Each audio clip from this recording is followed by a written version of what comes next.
Good afternoon, students. So, in the previous lesson, we have completed up to the stomach, and we have also completed the gastric glands present in the walls of the stomach. So, today we'll start the next part of our alimentary canal, that's the small intestines. And it's also the largest part of us, this intestines. Small intestines.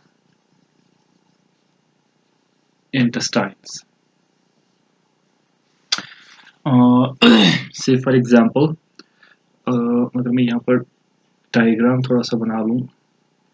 This is the esophagus. This is stomach. This is duodenum. This is small intestines. Next part.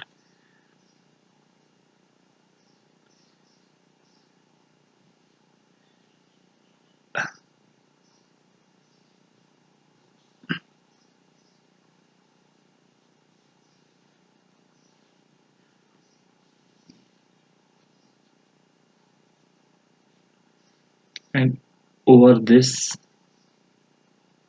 is present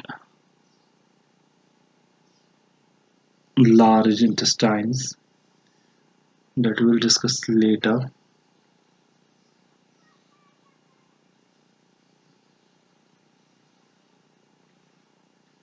Like this. So, as far as small intestines are concerned, it's a narrow tube, and it's also the largest part of our alimentary canal or digestive system. 6 meters long. 6 meters है, मतलब ये बहुत ही coiled form में होगा. ठीक है. And इसके 3 parts होते हैं. There are 3 parts of small intestines. First is the duodenum.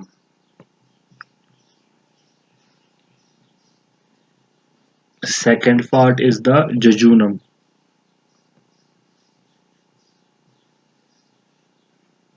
And third part is the ileum.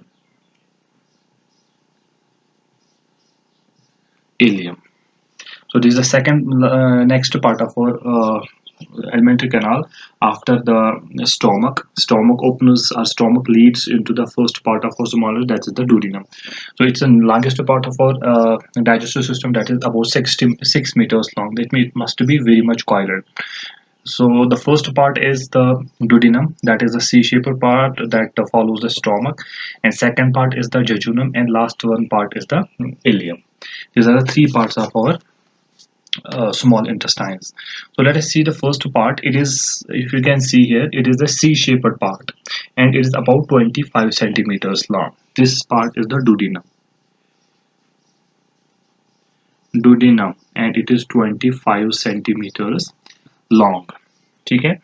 And इसमें इफ यू सी हियर, यहाँ पर एक चीज होता है, ग्लैंड होता है जिसको हम कहते हैं पेनक्रियाज. पेनक्रियाज यहाँ से होता है, एंड ऊपर से इसके यहाँ पर another gland is present, that is called liver.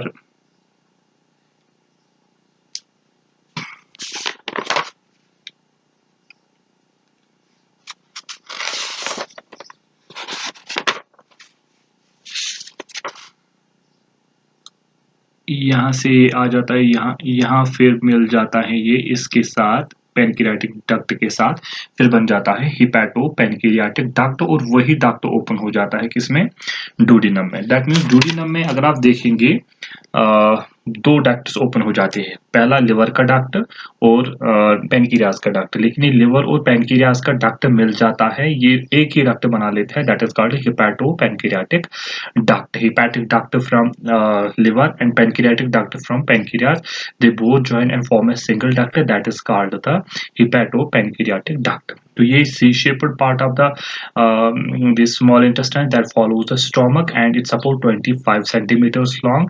It receives hepatopancreatic duct from liver and the pancreas. ठीक है, that is formed by the union of hepatic duct और bile duct and pancreatic duct from the pancreas. So first part में ये क्या है, C shaped, it is C shaped part about 25 centimeters long, receive कितनी ducts receive करता है, 2, hepato pancreatic duct, जो कितने डक्ट से बना रहता है, 2, एक तो बाइल डक्ट या हिपैटिक डक्ट जब ये मिल जाते हैं प्लस पैनक्रियाटिक डक्ट, इन दोनों के यूनियन से बन जाता है single duct, that is called hepato pancreatic duct. यहाँ पर मैंने कहा था यहाँ पर कौन सा स्फिंक्टर होता है, pyloric sphincter, that prevents the backflow of the blood, जैसे यहाँ पर कार्डियक स्फिंक्टर होता है that prevents the backflow of the blood back into the oesophagus. Next part is the that is the jejunum. Jejunum part हम देखेंगे किस तरह से होता है। जेजुनम इज द, ये middle part of small intestines का होता है, सबसे बीच वाला पार्ट होता है, एंड इस किसके बाद स्टार्ट हो जाता है, ड्यूडिनम के बाद स्टार्ट हो जाता है आफ्टर 25 सेंटीमीटर्स, और ये लगभग 2 से 2.4 लगभग 2.5 मीटर का होता है ये लॉन्ग, एंड इसके जो वॉल्स होते हैं जेजुनम एंड इलियम, ये बहुत ही कॉइल्ड स्ट्रक्चर में होते हैं, और इसके वॉल्स में बहुत सारी चीजें रहती हैं जिसको हम कहते हैं पिलिका सर्कुलरी, या उस पे बहुत सारी चीजें रहती हैं जो जिनकी वजह से एब्जॉर्बिशन फिर होता है, जिनको हम कहते हैं विलाई भी। ठीक है, तो जेजुनम को लिख सकते हैं इट्स द मिडल पार्ट,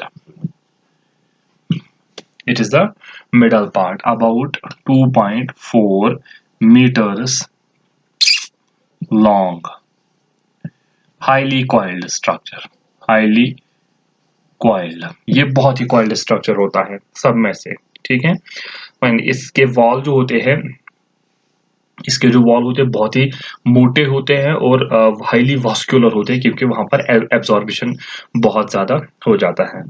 तो इसके क्या नाम है, इसका ड्यूडिनम एंड जेजुनम के वॉल्स में बहुत सारे फोल्ड्स रहते हैं जिनको हम कहते हैं microscopic projections, finger like projections, उनको हम कहते हैं विलाई। बेयर माइक्रोस्कोपिक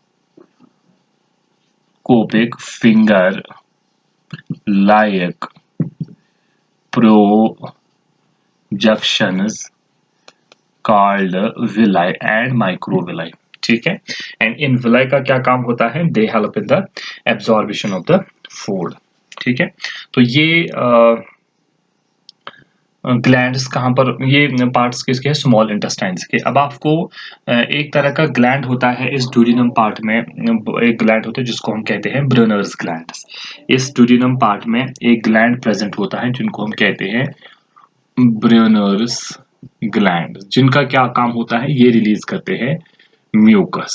ठीक है, क्योंकि यहाँ पर जो स्टोमक से फूड आएगा, जिसको हमने कहा था कि उसको काइम कहते हैं, chyme is acidic, so when the food gets inside the duodenum it may burn the walls of the duodenum, that is why यहाँ पर बहुत सारा म्यूकस रहता है, वो उस एसिडिटी को वहाँ पर न्यूट्रलाइज कर लेता है।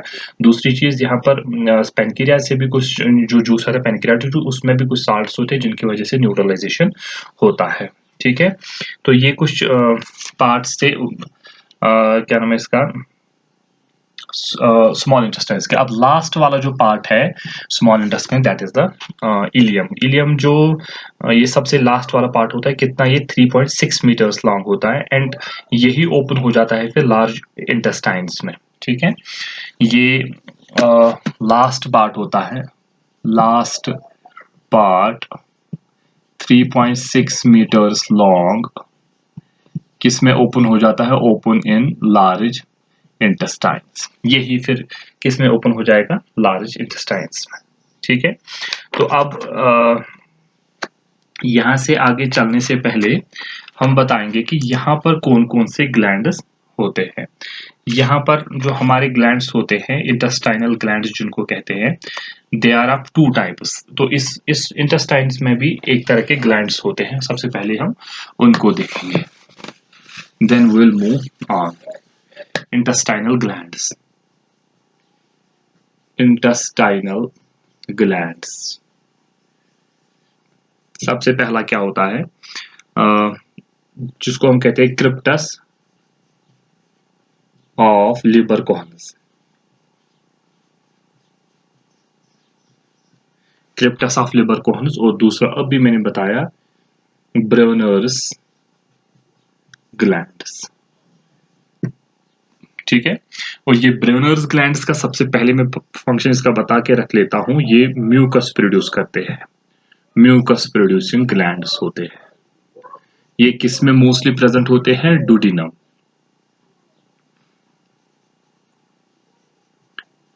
डुडिनम पार्ट में प्रेजेंट होते हैं सिर्फ, ये बाकी किसी पार्ट में नहीं होते, डुडिनम पार्ट में ज्यादा ये लगे रहते हैं। ठीक है, और ये दोनों मिला के क्या प्रोड्यूस करते हैं, इंटेस्टाइनल जूस। जैसे gastric gland gastric juice juice, और इसको हम बायोलॉजी में कहते हैं सकस एंटेरिकस। सकस entericus, that is called the intestinal juice. सबसे पहले हम देखेंगे कि उस इंटेस्टाइनल जूस में क्या चीजें रहते हैं।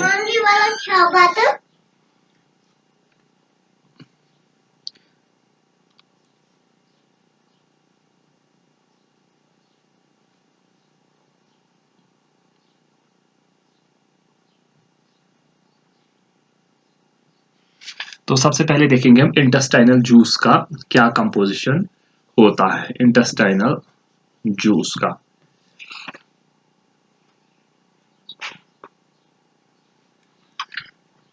इंटेस्टाइनल जूस का हम कंपोजिशन देखते हैं। इसमें बहुत सारी चीजें होती हैं। सबसे पहले अगर हम देखेंगे इसका जो पीएच होता है, पीएच बहुत जरूरी है, अल्कलाइन पीएच होगा 8.3 पीएच इसमें होता है। दूसरा, इसमें कौन सी चीज होगी, म्यूकस होगा, वो तो इसमें होगा, वाटर होगा। ठीक है, इसमें एंजाइम्स बहुत सारे होते हैं जिनसे हमें डाइजेशन में काम होता है। क्या क्या होता है, सबसे पहले वो देखेंगे amino peptidases, protein digesting enzyme, dipeptidases, intestinal amylases, जो किसको करेगा, स्टार्च को, क्योंकि हमने सिल्वरी एमिलेज का फंक्शन देखा। माल्टेज, जो माल्टोस को करेगा, isomaltase,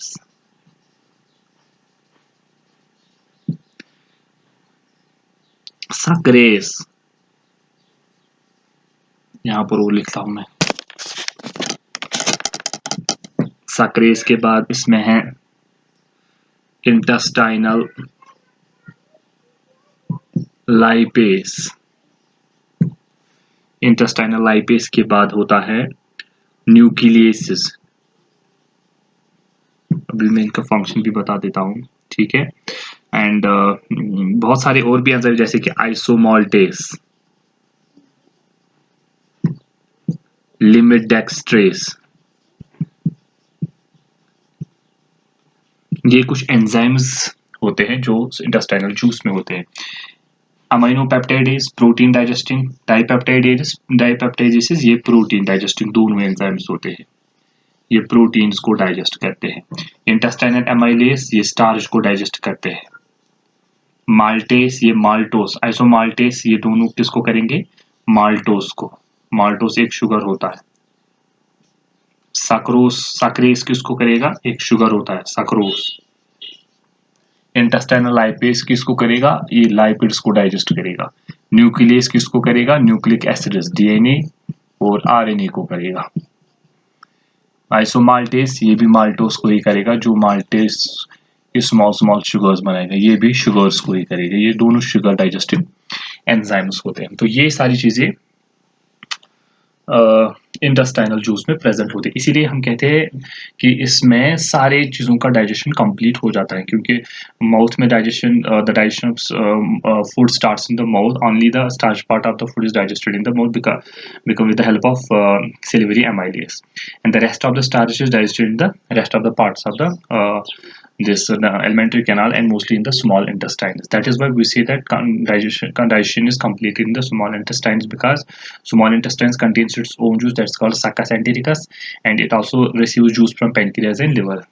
That is why the food that is undigested in stomach are यहाँ partially digest हो जाता है stomach और mouth में, वो completely digested किसमें हो जाता है, small intestines में, because it receives 3 juices. इसमें 3 juices होते हैं और सारे food components को digest करने के लिए लगभग enzymes होते हैं। तो यहाँ पर digestion complete होने के बाद अब absorption हो जाएगा, and absorption फिर जो residual waste रहेगा वो नीचे आएगा large intestines में for defecation। ठीक है, so tomorrow we'll see the structure of the large intestines and what is the process of absorption. Thank you.